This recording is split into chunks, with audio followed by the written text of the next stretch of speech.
కర్ణాటక మంత్రి శివకుమార్ చుట్టూ ఉచ్చు బిగుస్తోంది. ఐటీకి తోడు ఇప్పుడు ఈడీ కూడా రంగంలోకి దిగేందుకు సిద్ధమైంది.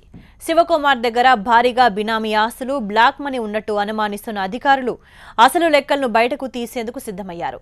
సుమారు 80 గంటల పాటు సాగిన సోదాల్లో ఏకంగా 600 కోట్ల ఆస్తులను గుర్తించారు అధికారులు. అటు డబ్బా కంపెనీలపై ప్రత్యేక దృష్టి సారించారు.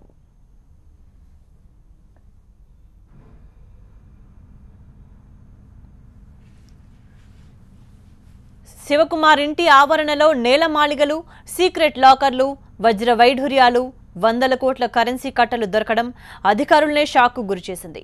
శివకుమార్ ఇంటి సమీపంలో ఏకంగా 300 కోట్ల ఆస్తులు లభించడం సంచలనంగా మారింది. ఇందులో 100 కోట్లు శివకుమార్ ఫ్యామిలీకి చెందినవిగా చెబుతున్నారు. ఇక 60 ప్రాంతాల్లో సాగిన దాడుల్లో భారీగా అక్రమ ఆస్తులను గుర్తించినట్టు చెబుతున్నారు.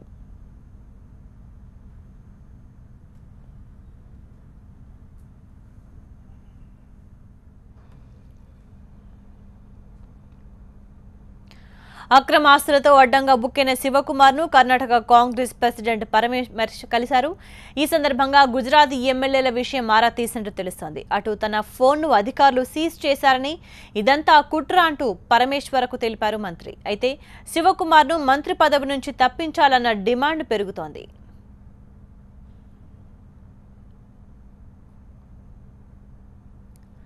శివకుమార్ ఆస్తులు ఒక్కసారిగా పెరిగిపోవడం పైన అనేక అనుమానాలున్నాయి. 2008లో శివకుమార్ ఆస్తుల విలువ 75 కోట్లు. 2013 వచ్చేసరికి అది 251 కోట్లకు చేరుకుంది. ఇక 2016లో ఏకంగా 496 కోట్లకు ఎగబాకాయి మంత్రి గారి ఆస్తులు. తక్కువ సమయంలో అంత భారీ మొత్తంలో ఆస్తులు ఎలా పెరిగాయనే దానిపై కూపిలాగుతున్నారు.